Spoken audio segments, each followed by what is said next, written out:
Well, George, it's been almost 1 month to the day since our last meeting, and there's been quite a change to the weather, you might say. Yeah, it's, 93 right now? It's nice. Well, I wasn't just talking about that. We've got Andrew McCabe is now the director of the FBI. Yes. Seth Rich's murder has come back into the headlines. With a vengeance, with a vengeance. And your investigation has taken some amazing twists and turns with the discovery of the BlackBerry enterprise network that was utilized. Tell us a little bit about some of the new stuff that you've learned.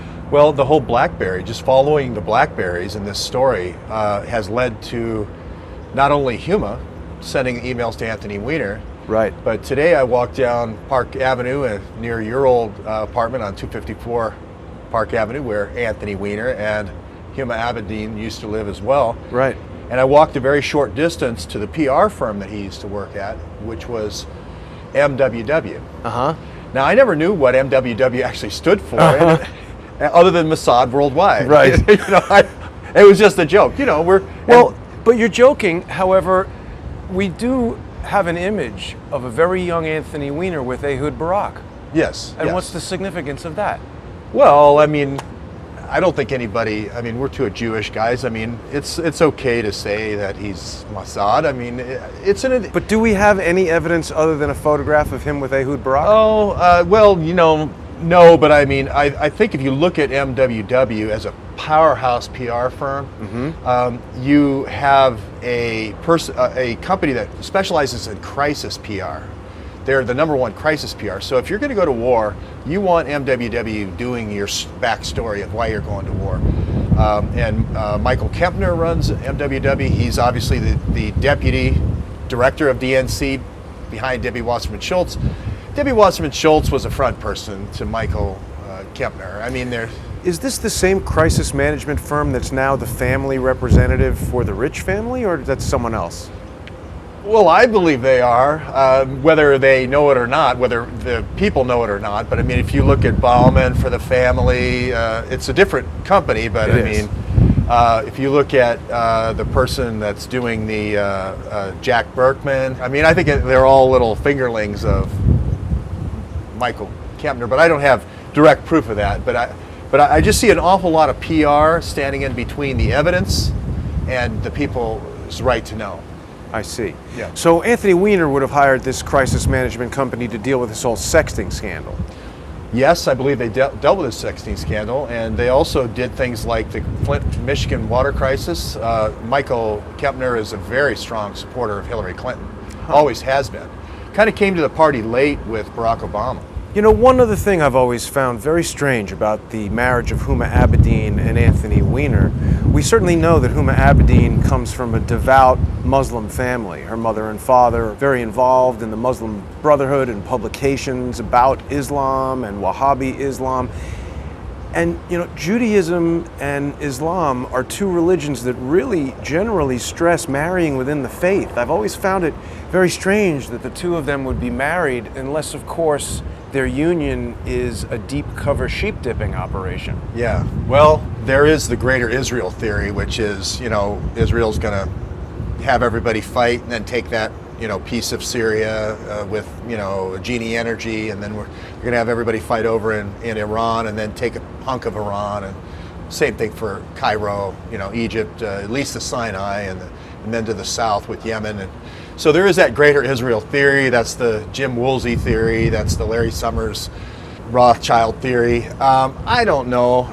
So we don't necessarily have any proof of that, but it certainly seems like a slightly strange union between the two of them. And why would she stay with him after all of that disgraceful behavior, unless they were working together for some greater purpose? Yeah, well, I definitely think they're intelligence operatives. There's no question in my mind. The Muslim Brotherhood's been around since 1927. British intelligence has used Muslim Brotherhood quite a bit to change the different emirates to the people that are liking to British Petroleum. Using intelligence operatives from the Muslim Brotherhood is not something that just happened last week. It's been quite a common practice over the last almost 90 years. And the other thing that you've brought up recently is that Hillary Clinton had sent an email requesting that one of the members of Anthony's trusted staff provide the cell phone. It also seems very strange that a congressman would be having this sort of IT role in giving out cell phones to different senators and members of Congress. What is that all about? Yeah, well, especially when you consider these are the special phones. These are the special phones. These aren't the NSA approved phones, the bulletproof, confidential, classified phones. Right. These are the special phones that the NSA said are very easily hackable. Well, that could be a problem, or it also could be a benefit. If you wanted to walk into your office, let's say, at MWW, which is at 304 Park, so it's only, I walked it today and showed a video, it was less than a minute walk, the Guatemalan embassy being in between. That's pretty weird. Yeah, I'm not saying that's a MS-13 hiring agency, but anyway, you could easily walk in there and unknowingly have all your 650,000 emails sync up to the MWW server, and they might one day accidentally find that all those emails are on their server. Wow. Yeah. You know, I pointed my camera up at the top three floors of MWW today on Park Avenue, and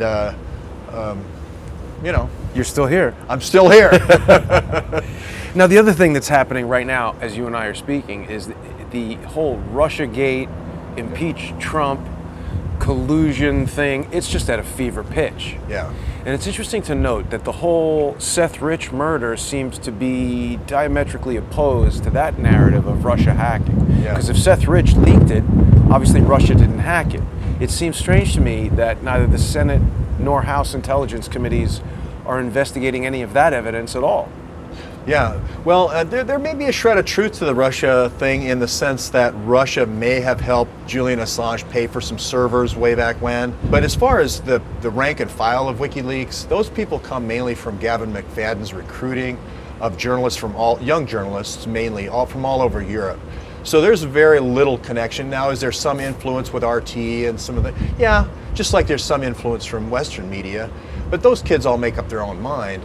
I think the idea that somehow these kids all went to some missile base in Laputa and were trained by Russian mind control spies is ridiculous.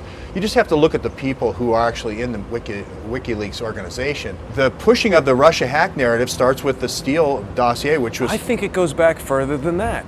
One of the very early videos I did on Crowdsource the Truth was having to do with Kurt Eichenwald appearing on CNN on October 10th, well before we ever saw that Steele dossier.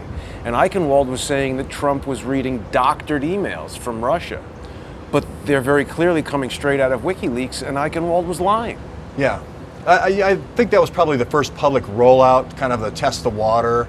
And then as they got further along, I think there was some rumblings earlier with Manafort. Manafort had some intelligence background. I mean, let's just be honest with Yanukovych. He was his right-hand man that was supported by the United States at the time. We wanted the gas pipeline to go through there. We wanted them to become part of the European Union. So Paul Manafort, I think, did a pretty good job as a statesman for the United States to try to turn that around and say, oh no, Yanukovych is now a prop of the Soviet Union, is really kind of turning history around. We have just as many Russian oligarchs that are friends of Hillary that we do of Trump. I'd say even more. What about that whole deal with Uranium One? 20% of U.S. uranium mining capacity sold to a Russian-owned company while Hillary Clinton was Secretary of State.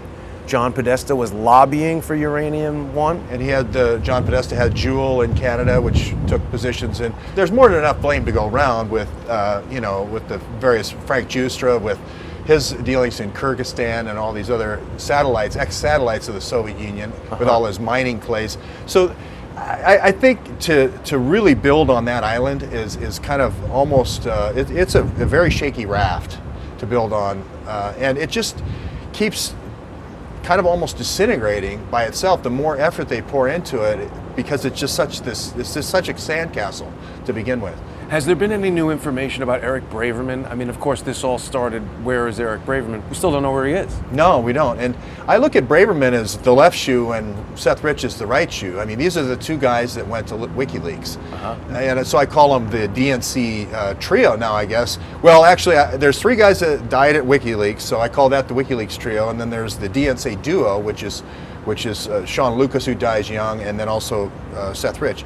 And then I call Eric Braverman the Powerball, because that's pick 6, Wiki 6. I think that both Seth Rich and Braverman go to WikiLeaks. Now, Braverman goes to Ratner first. Ratner dies.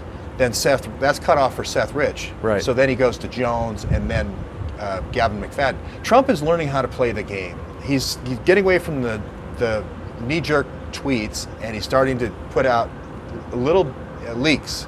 Hey, 44,000 emails, 11,000 or 17,000 attachments. Did Trump put that out? Well, all these are covert actions. I mean, it's hard to say.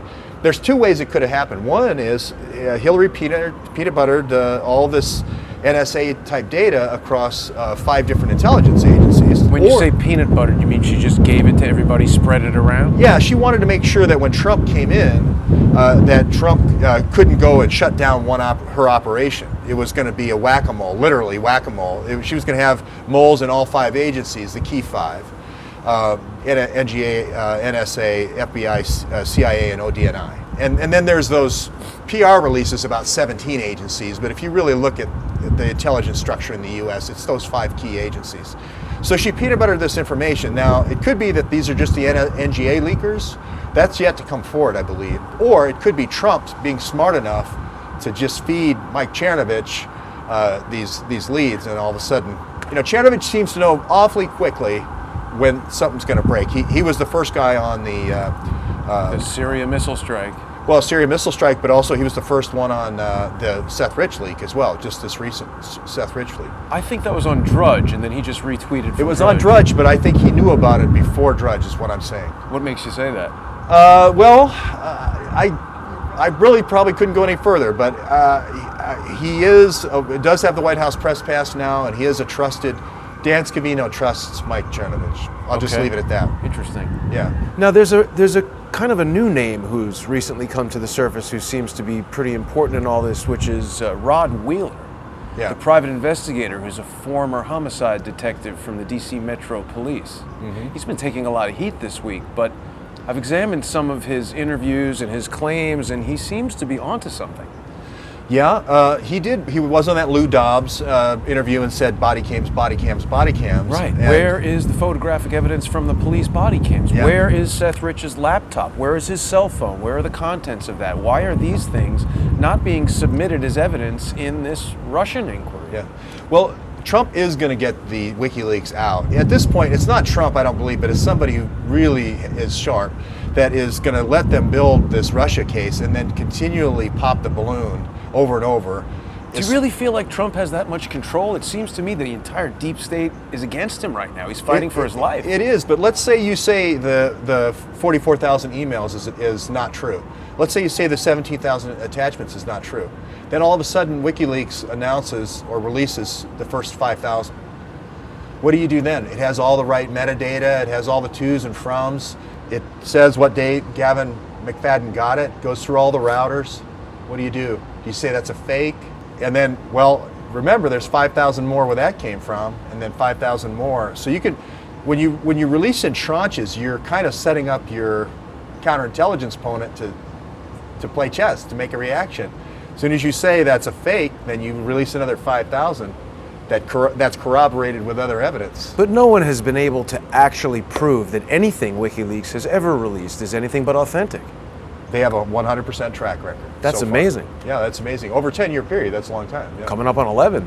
Coming up on 11, and when you consider the Steele dossier, which is called the PP dossier, with BuzzFeed and CNN, if I was Jeff Zucker, I would have just taken a year off after that. I mean, I would have just said, look, we're not in the news business anymore. We're going to do sports for a year, and then we'll come back when everybody kind of forgets. BuzzFeed was the tip of the spear on disparaging Rod Wheeler.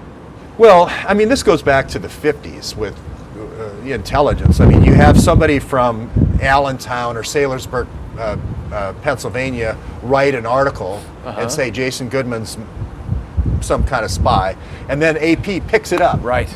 And then everyone then quotes the AP article. Right. The Associated Press says, well, all it is somebody giving a stamp of authenticity to some unvetted article. And we're seeing that happen left and right. I mean, I've never seen it to this extent. Never. We're absolutely in an unprecedented phase here. I mean, you know, the Washington Post puts out a piece that says Trump revealed classified information to the Russians. And then when we go and actually listen to lawyers and people that understand diplomacy, they say that that's not true at all. Well, the president, I believe, can unclassify anything. If he believes that Al-Qaeda or ISIS is going to use a laptop to blow up a plane, and he wants to tell Putin about that, I don't see how it is couched as releasing classified information. To me, that's helping a key partner. That's right. Not be a victim of terrorism. You know. Yeah, not to mention Tillerson, McMaster, they said they were in the meeting and nothing inappropriate was done.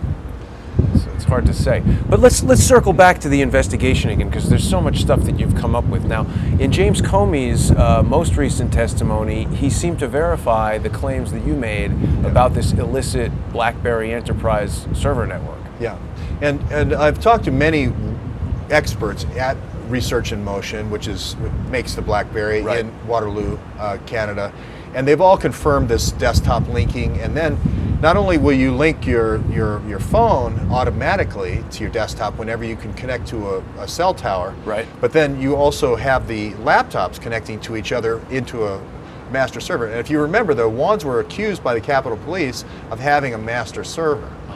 So is that the same server? Is the Anthony Weiner's trusted network, as Hillary calls it, sending secure phones, the Awan brothers sending out BlackBerries? I went to the home, I hate to reiterate, there was a pile of BlackBerries with government markings, and there was a pile of laptops with government markings when Andre Taggart called it in. So the FBI came and got them, so they must have figured that they didn't belong to the Awan brothers. So they belonged to somebody if they had confiscated them. Right?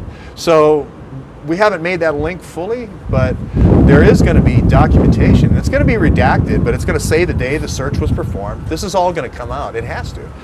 And one of the things I try to do is be in front of the investigative curve so that Judicial Watch knows what to FOIA and other journalists know what to FOIA. That's my role, is really kind of a bird dog for other journalists to go get those documents.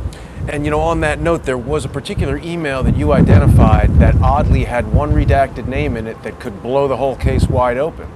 Yeah, and that could be Imran Awan, Imran Awan fits. We'll see.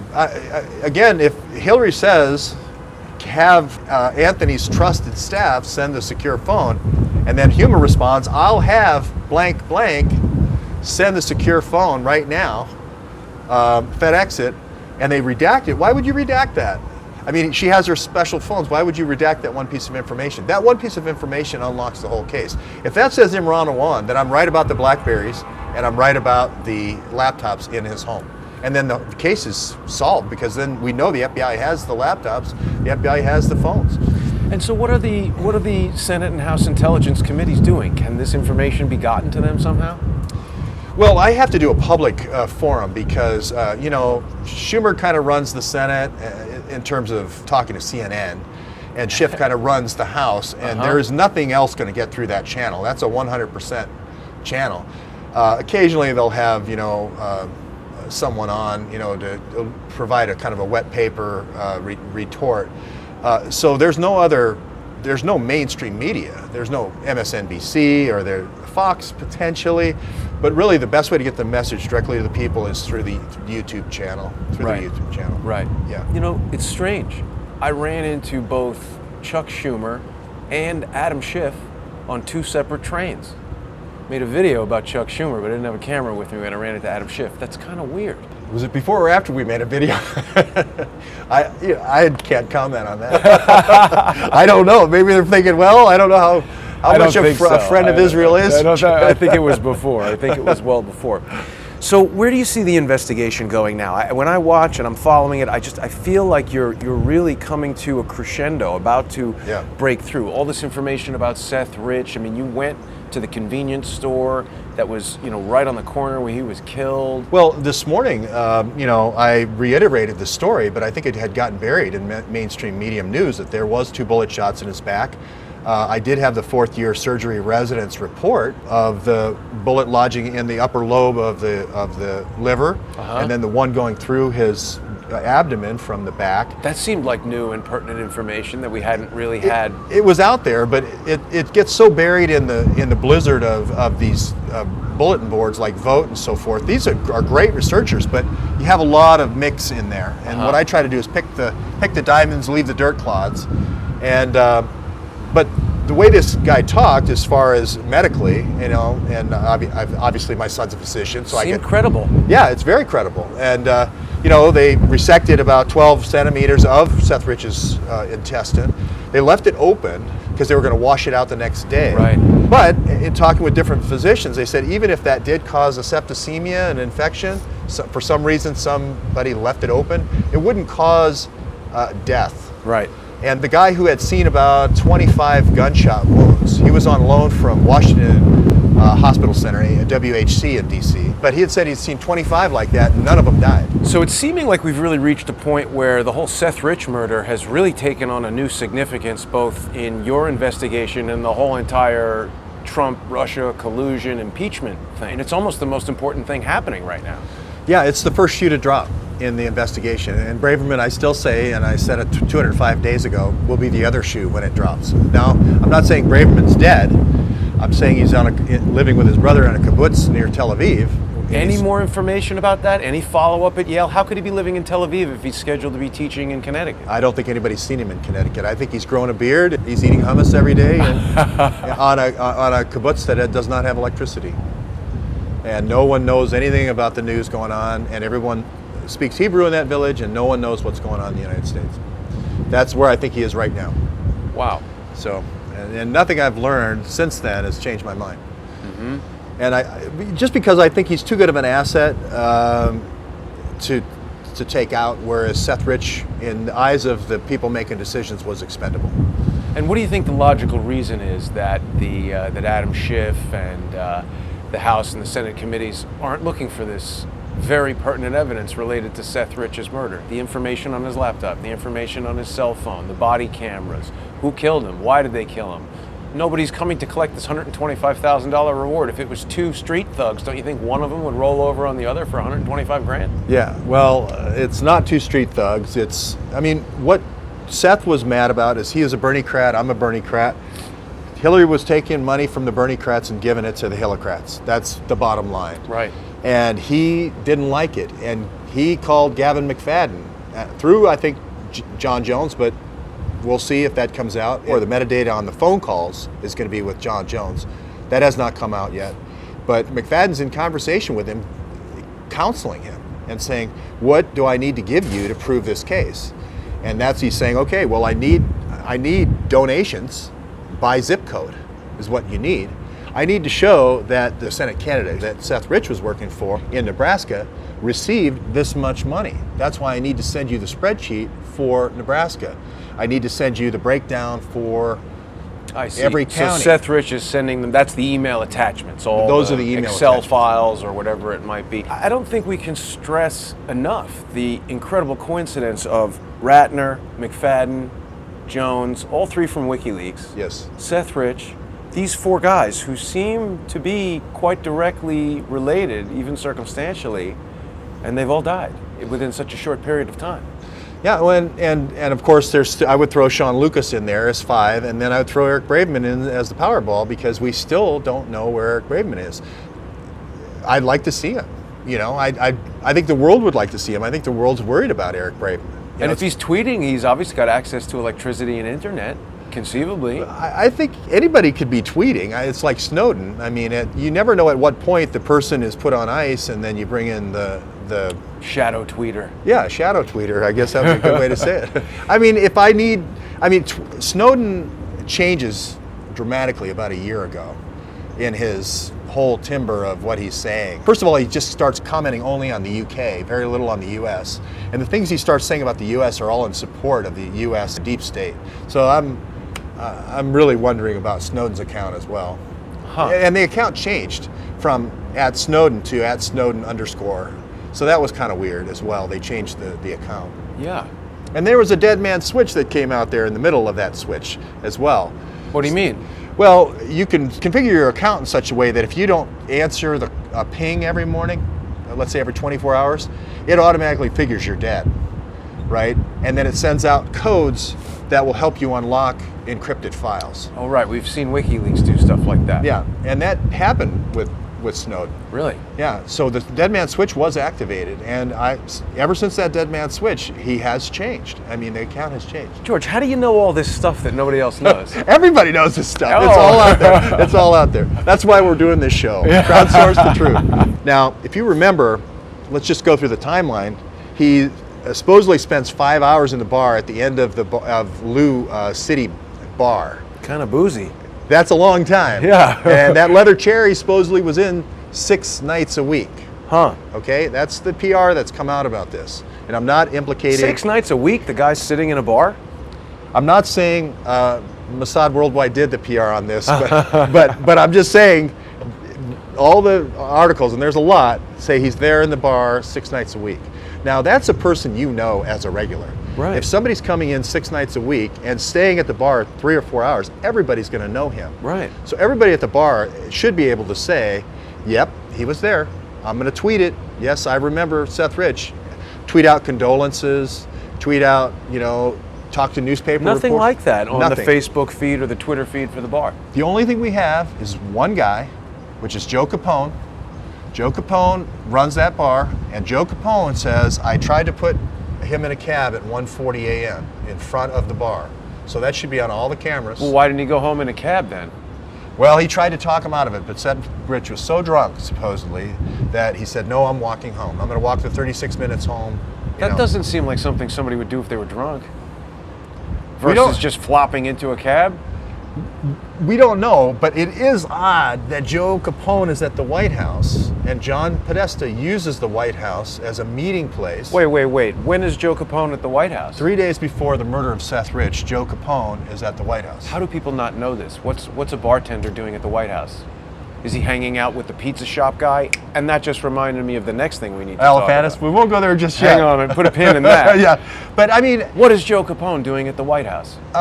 so in the intelligence business, you always need what they call proprietaries. You need meeting places, you need places to stay, you need cars to drive, and you don't want them swiping a credit card because it creates what they call footprints. Okay? Well, for instance... So Seth Rich is drinking in a CIA bar?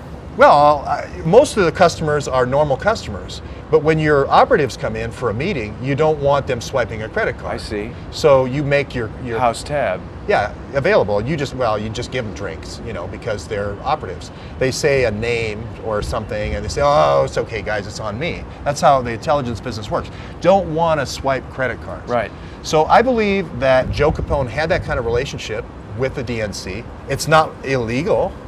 If he's supporting his cause or whatever and he wants to give free drinks to somebody, that's not a problem. But Podesta does go to the White House an awful lot, Yep. 300 times or something, because of the fact that it has a SCIF. It's secure computer information facility. Yes, a secure, confidential, classified information facility, a SCIF. So he can go there in the SCIF and know he's not being intercepted.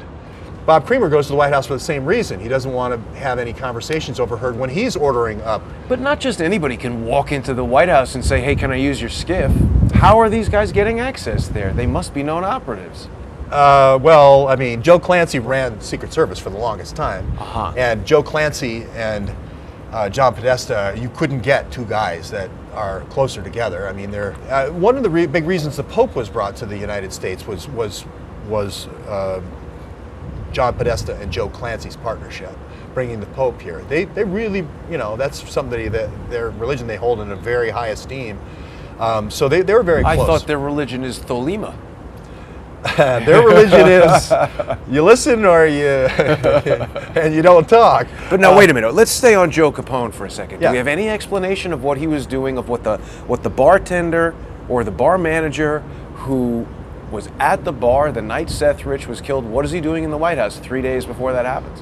Well, what you normally do in a SCIF is you say an operation is sort of like a play. Right. All right, and just like you would have a screenwriter for a play, 1 act, 2 acts, 3 acts, you're going to have the same thing for an operation. So you're going to have the setup, you're going to have the execution, and then you're going to have the cover-up. Okay. The setup is here's where he's going to be. We're going to get him there somehow. We're going to have 18 friends invite him there. We're going to walk him there. We're going to get him there. Your job is to make sure he sits at the end of the bar and keep giving him free drinks. You mentioned the White House connection. Hey, Seth, your drinks are on me. Keep him there until close. Now you have to dog walk him out at 1:45. That's how this works. Pour him strong drinks, get him Pour him loopy. strong drinks all night. Make sure he's damn drunk. If we ever do have to pull the camera, he's going to be, now, I don't know. That's the setup phase. Usually this is compartmentalized. You don't know what's going to happen in the next phase. They just say, look, this is the operation. We're doing the setup. Joe, give him free drinks and get him out to that street on 1:45. Did you see that interview with Joe Capone on crime? Very evasive. He seemed weird. Very evasive. They told him, look, you can testify from A to B. That's all we're going to give you. Now, B to C is some kid from the Guatemalan embassy that just had a meeting, over on Park Avenue, is told, you two guys need to pick up this guy who's wobbling at 1:45 and take him to this garage over at Howard University. So it's compartmentalized. They don't know that Seth Rich is going to be interrogated. They just know that I need to take you over to the med school into the garage.